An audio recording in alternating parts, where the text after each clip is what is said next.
become Jewish, Christian, atheist, whatever. So this has to do with the political situation and how people were exposed to which power.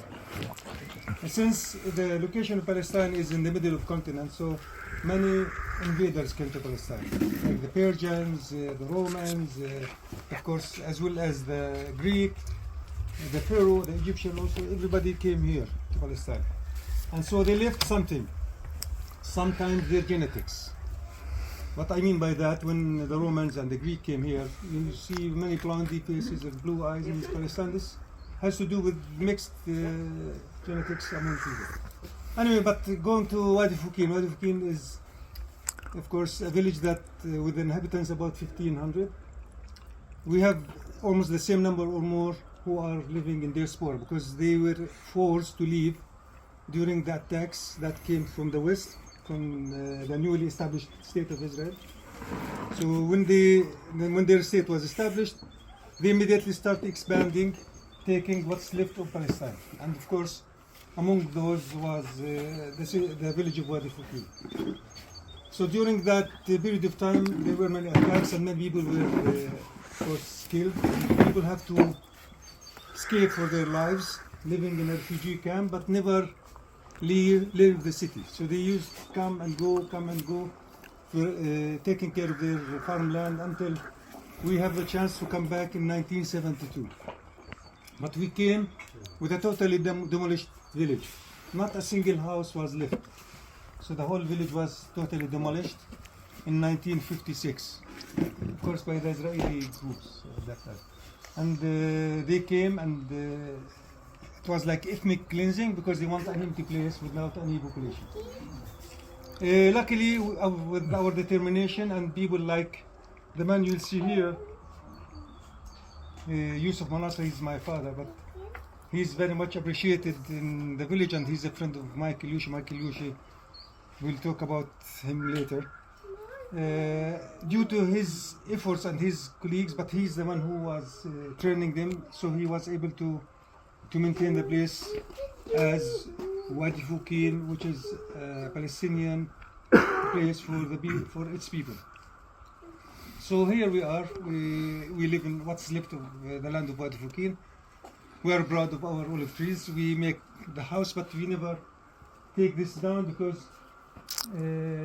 this is like something my father left for us to protect. And this is very symbolic for us, the olive tree, due to its the holiness of its fruit, the olive oil, and the fruit of the olive trees is usually we treat it in holiness, as well as it's part of our heritage, part of our culture, part of our life. Olive trees only. So if a father dies, his children will inherit the trees among the number, not the land, not the piece of land. So you will have 3 trees, you will have 3 trees, and this is no matter the size of the land, like that. So I have inherited this from my father, a couple of this. My other brothers, they have the same number of trees somewhere else. This is the case. So I just told you that the name Wadi Foquin comes from Aramaic. Aramaic was the spoken language. It was the only language in Palestine. And we have 3 Semitic languages come from Aramaic, Arabic and Hebrew.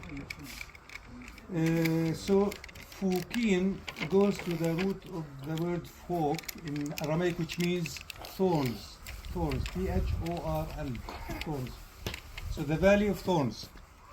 And this is very symbolic, the Valley of Thorns. It was like, it's not like a secret that the village of Wadi Foquin, a few hundred years ago, the population were Christians. And maybe they have to keep the name because that might connect the name Thorns with the suffering of Jesus on the cross when he was crowned with a crown of thorns. But here we are in this place. We start, as soon as we came back, we started from zero. We start making our own roads, our own school, our own houses, and that has to be done due to the cooperation happened between the people. So, and for example, the whole people come and they start building one place, like the house of my father. When they finish, they go to the house of our neighbor, and so forth till there are at that time 7 or 8 houses ready to be inhabited, but people were living on the earth. They didn't have the chance to get it paved or tiles. Why? Because when the Israeli authority make that mistake and say, okay, people of Wadi Foquin can go back now, it was a mistake done by them. Why? Because later on, the Israeli general in Bethlehem said, what a mistake I have done. Why I let them go back? And he gave them just 2 weeks. He said, in 2 weeks, if you don't move, you won't have this opportunity. Maybe also at that time we were living in the Haitian refugee camp. Maybe you've been there or you heard about it. The Haitian refugee camp is one of the so many refugee camps are scattered in Palestine or in the neighboring countries after the catastrophe and after the war of 1967. So we were living among the refugees there. But when we were given this period of time, 2 weeks, we have to run as much as possible and start building our own houses, and we lived on earth, so we won't lose that opportunity.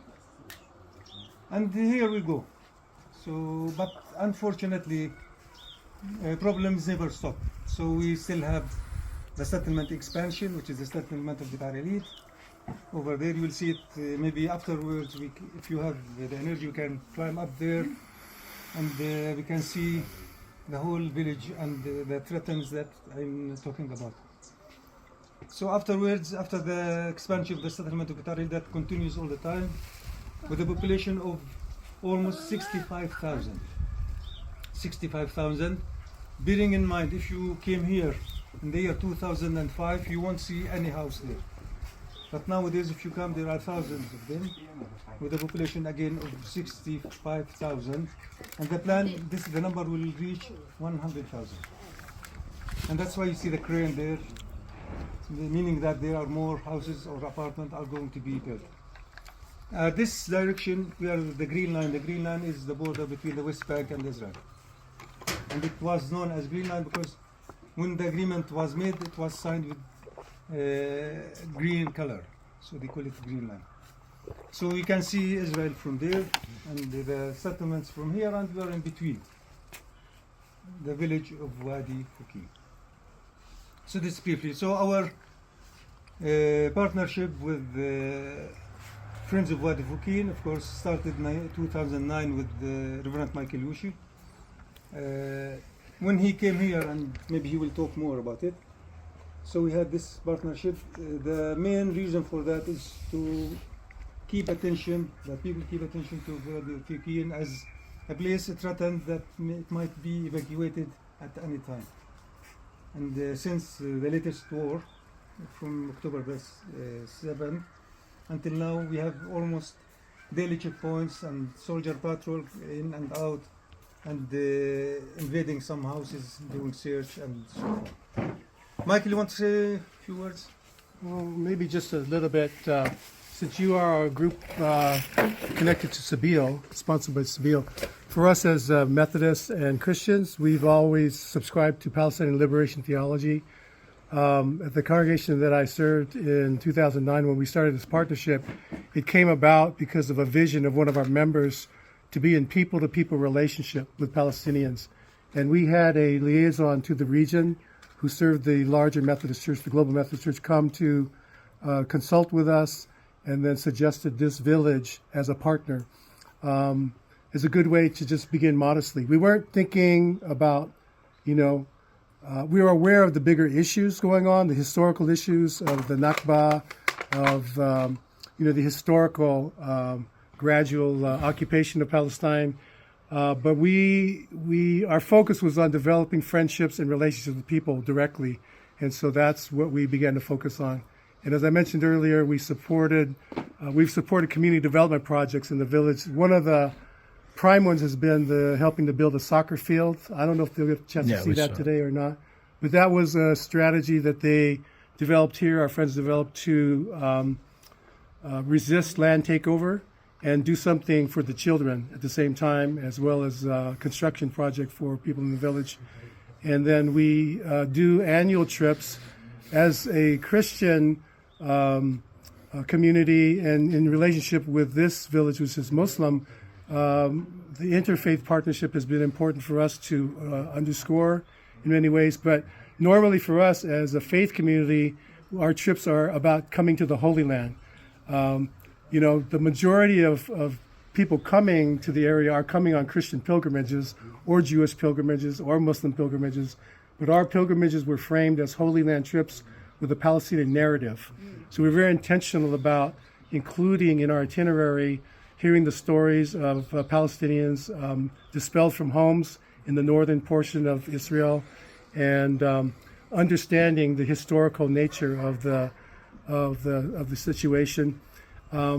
This trip I mentioned here is a special one that we decided to do based on the uptick in violence and military intimidation that's been going on, and what I think Omar and Sabeel have been naming as protective presence trips, where people are coming to try to be with people, walk alongside, and to do whatever we can to support people in hearing stories, but also to do whatever we can that's appropriate for us to protect or be a protective presence for people in the village. And that's why the folks that have signed on to this trip had that intention to be part of a small group. And then we're also involved in advocacy as well over the years, primarily because we're U.S. based. Our advocacy has been with U.S. Congress members. And Jane's from Berkeley. You know Barbara Lee, right? So Barbara Lee's office has been helpful to us over the years. It's been, 15 years running, but they transferred their support to the Senate office of Peter Welch in Vermont.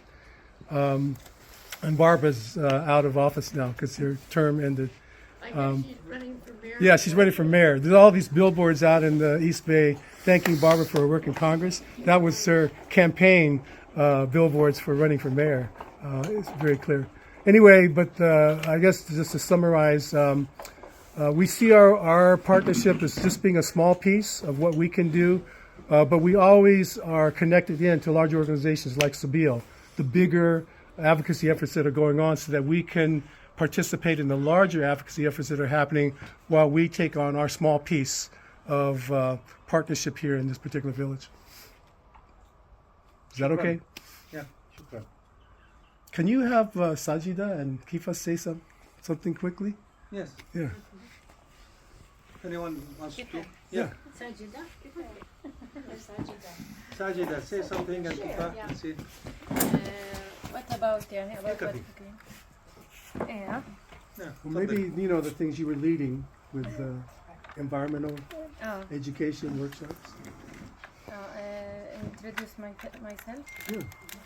I am Sajida Mujahid. I am from Hebron.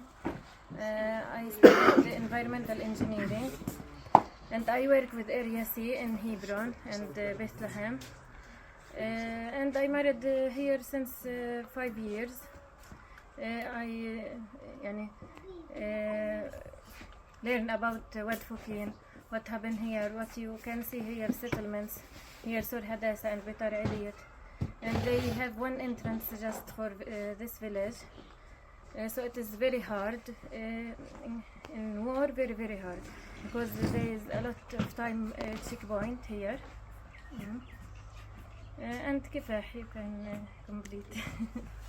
Good morning. I am living in Beit Jala.